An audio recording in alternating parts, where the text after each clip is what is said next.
It's something that could have gone horribly wrong, but it didn't.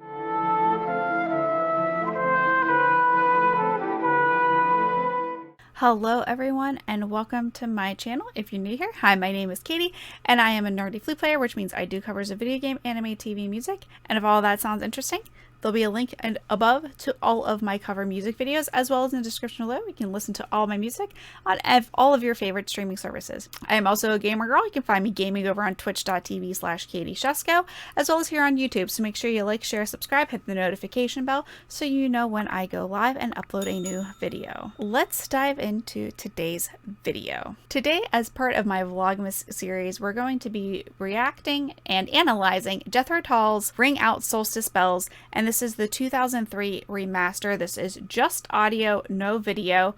So yeah, we're gonna listen to the full thing. I'll give my initial thoughts and reactions as that's playing, and then we'll go back and deep dive into it.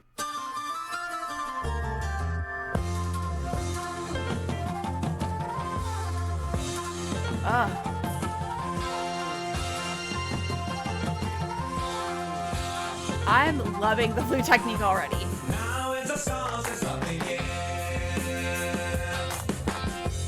Winter is a glass of magic here. 7 days moon, 7 time. I love like the different vibe, the different like beat feels to it. Now is back.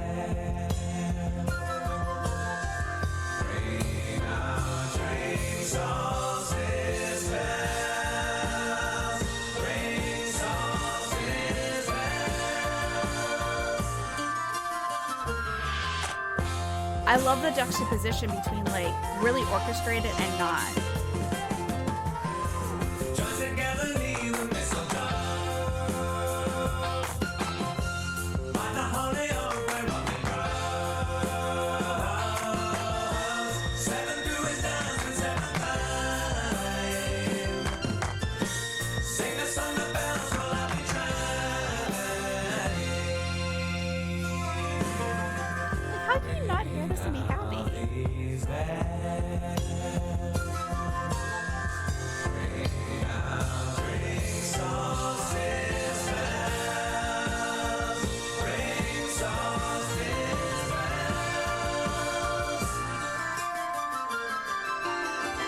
It's got such a nice, diverse mix of instruments.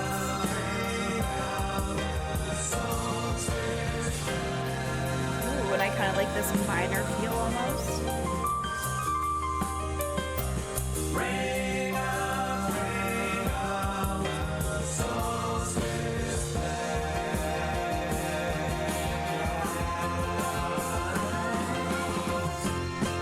To the distance is the sun.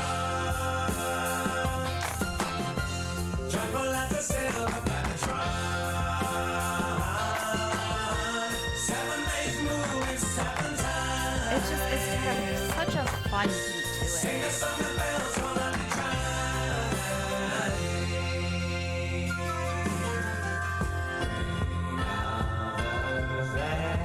Oh, love the addition of the chimes.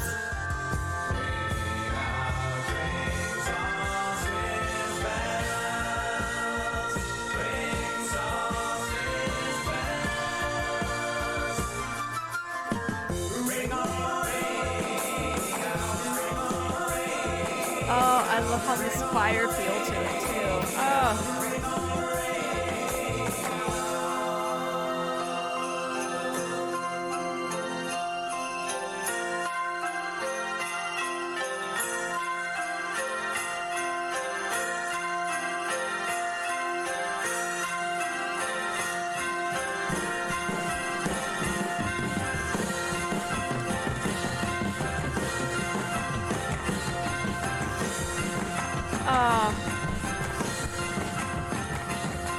That was just delightful.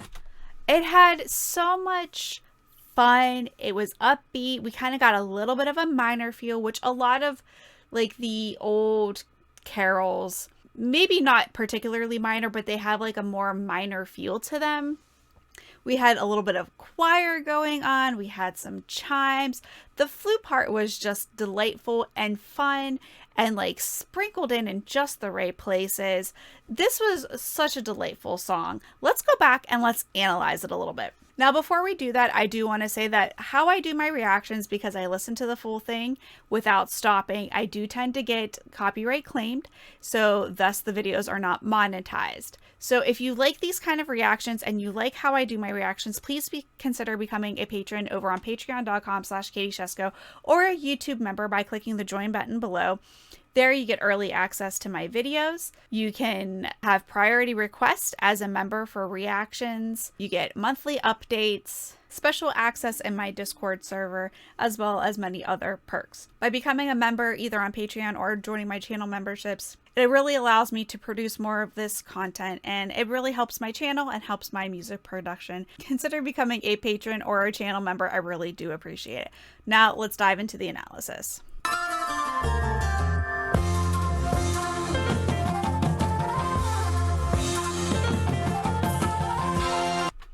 I loved it. It's so delightful right off the bat.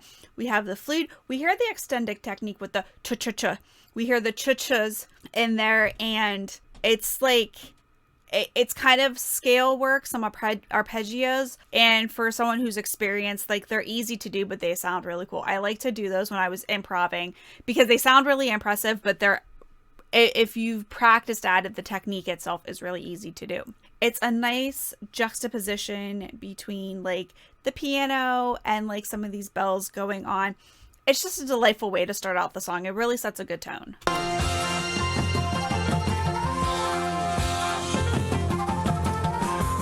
Now it's a solstice of the year.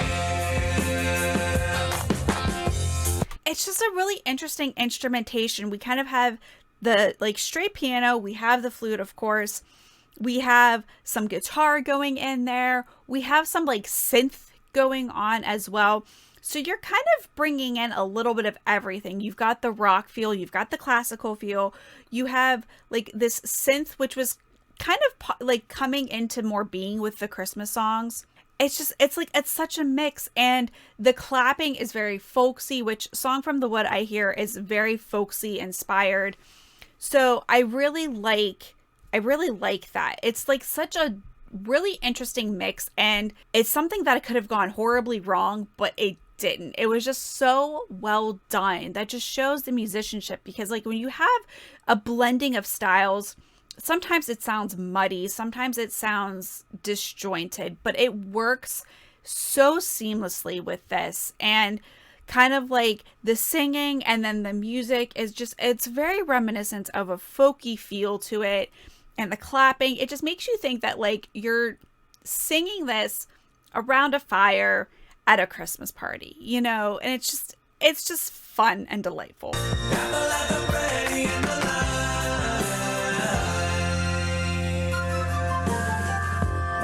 And I love like how it's kind of really orchestrated, and then like it kind of drops out a little bit, but you still have a little bit of the background, and the flute kind of comes back in, and it acts as a transition. And it's a great way to like emphasize the flute without it being like flute song. You know, this is what I love about flute. It can act as such a fun transition and so upbeat and happy. I love it. It's just, yeah, a fun juxtaposition.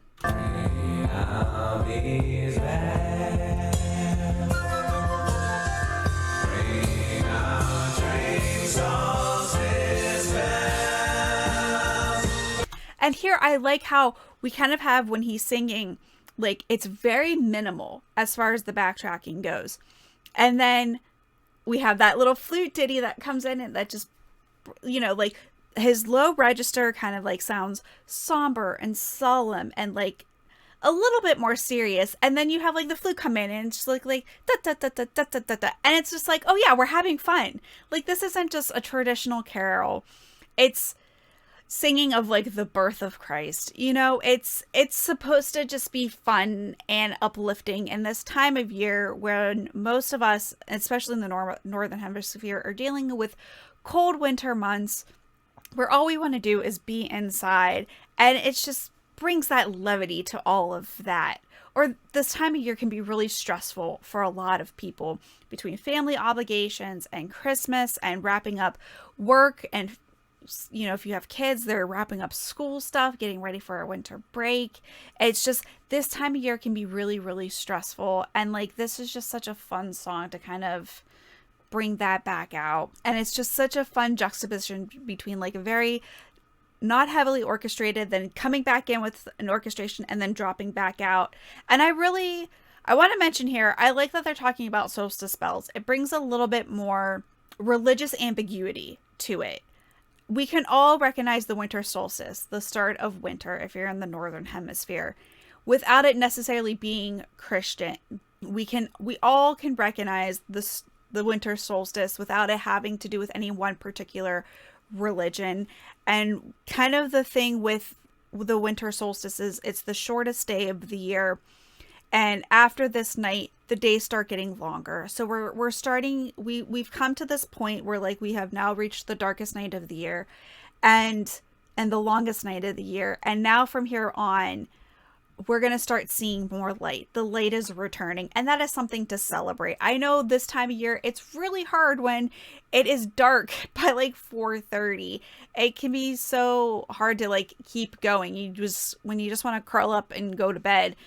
And yeah, this is just like, it's a celebration. Hey, guess what? We've made it through this darkest night. Light is coming again.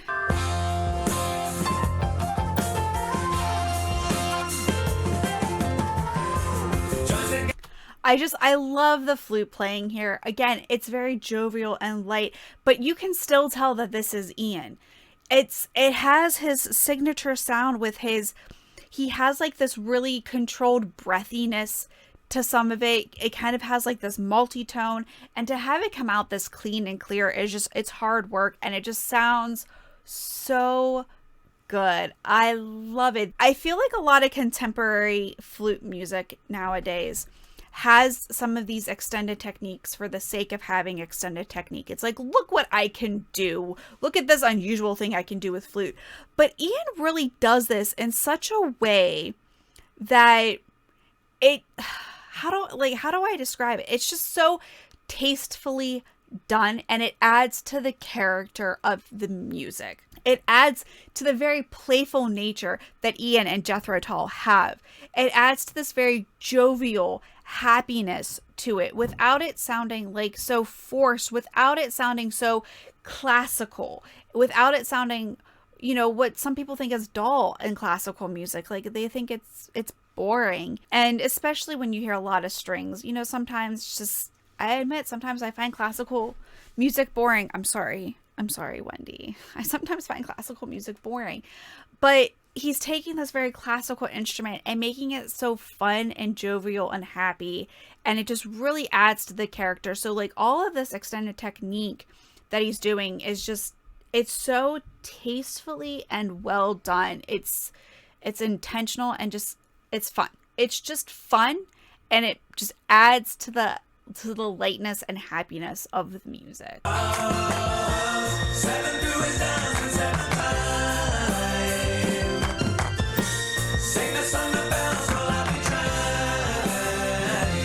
So I'm curious here if this synth was mixed with the flute. Without like really listening, delving into it, I can't entirely tell if this was like synth with the flute or not. Or if it's just synth. I think it was kind of mixed together, and I hope that's the case because it's a really cool sound. It's a really cool sound, and it's a really interesting texture, and it's a really interesting color to the song. So I'd be curious to know if this was synth or not, or if this synth was mixed with the flute.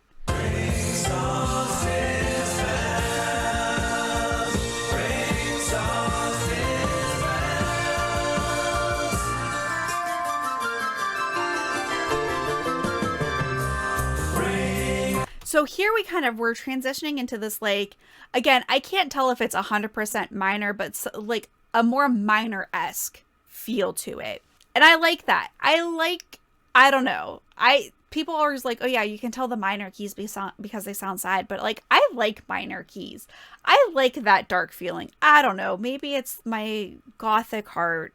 I like minor keys. They're fun. So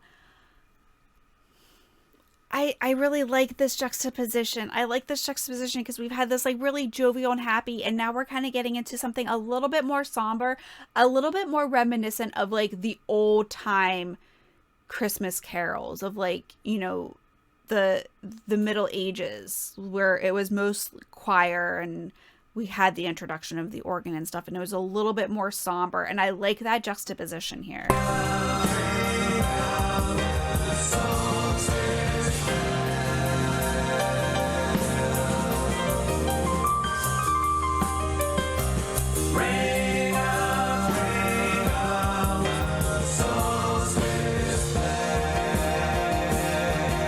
It's just there's so much going on here that we can talk about. I liked how like we kind of had like this bass with just the piano.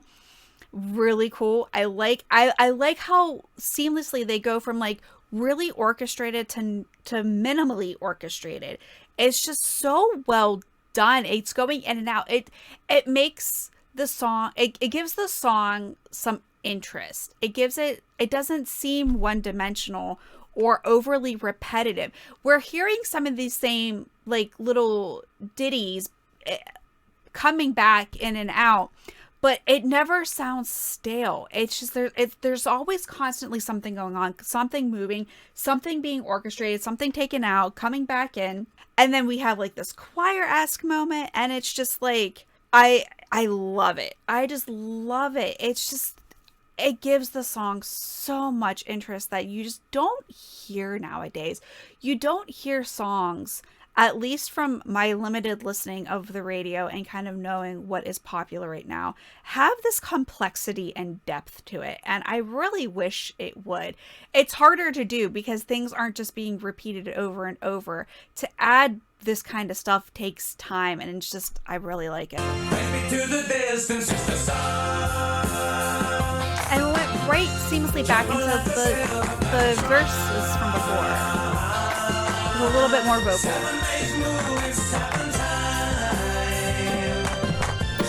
Sing the song of bells on a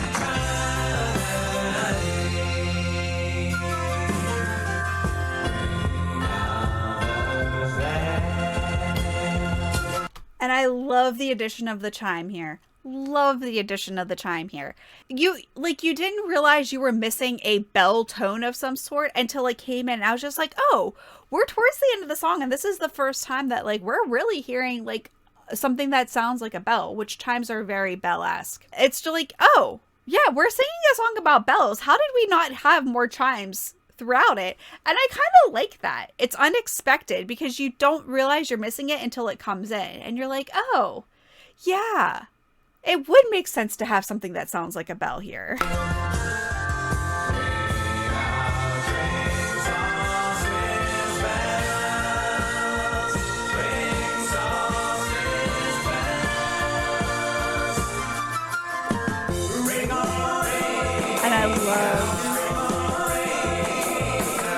And I love this, like, this choir moment here. It is so good. It just, again, reminds you of those old time Christmas carols where it's mostly vocals and the vocals are doing different things. It's just how Jethro Tull seamlessly blended all of this together into an amazing song that has so many different styles in it, but it works. It's just musical genius, I think. This is something you can sing with your friends. And now here comes the sleigh bells. Again, we kind of have this Christmas song, and you didn't realize that there were no sleigh bells until the very end. And you're like, oh yeah, sleigh bells. Of course you want to hear sleigh bells in a Christmas song or in a winter song. Like, that's what we associate with those images. Is sleigh bells and winter. I'm glad it kind of popped out. I'm just, it's at the end. It's not overdone. It's so tastefully added.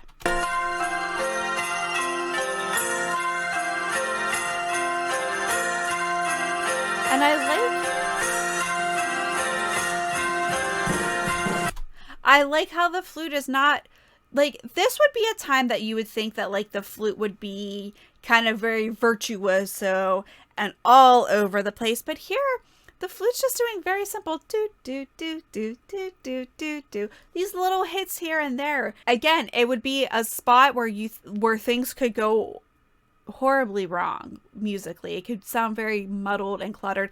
And here we're kind of letting these traditional Christmas sounds of the sleigh bells and the bell chime-esque, whether it's actual chimes or if it's the flute imitating those bell tones.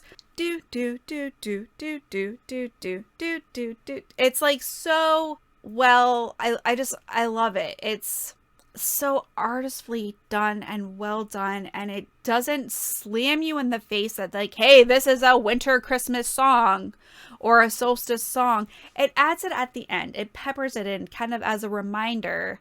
Oh yeah, this is a holiday song. You're supposed to enjoy this around the holidays. It's just so well done. And we have the drum set coming in, which again, not super traditional, but it works. So yeah, I really like how it's fading out as like this traditional, but not. You kind of had that da da da da da da. Like those bell tones are just very traditional Christmas music with the sleigh bells. But you know, they're kind of reminding you that this is a rock song by adding the drum set in a bit. It's just like this perfect melding of like, you know, we had like this folksy rock at the beginning, and now we're kind of ending it as a very traditional-esque. And it's a good segue into whether or not you did this, you're playing the whole Songs from the Wood album, or if you're sprinkling this in with another holiday playlist. It acts as a nice transition into another song that might not necessarily be Jethro Tull, which makes it a great playlist addition for all of your holiday music. Overall, I really like this song. It was delightful. It was enjoyable. I'm always amazed at how it would be easy as a virtuosic flute player to like sprinkle in so much flute into all of the music. But the way that Jethro Tull really incorporates the flute into these rock folk music without it being overtly in your face, like, I'm a flute player and I'm a rock flute player. Ah. It's just so artistically done that it enhances it. You're like, oh yeah, why not add more flute to rock music?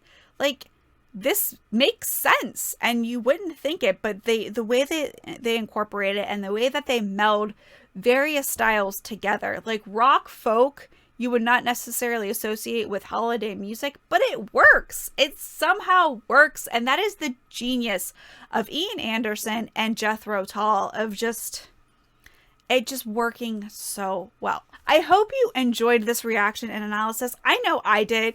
I can't wait to listen to more Songs from the Wood. If there's more stuff like this, I want to listen because it is fantastic. I hope you enjoyed this video. Like I said, consider becoming a patron over on patreon.com or a channel member by joining the button below. You'll see all of them at the end of the video. And follow me on all of my social media so you know what I am up to. And I will catch you in the next one. Take care. Bye-bye.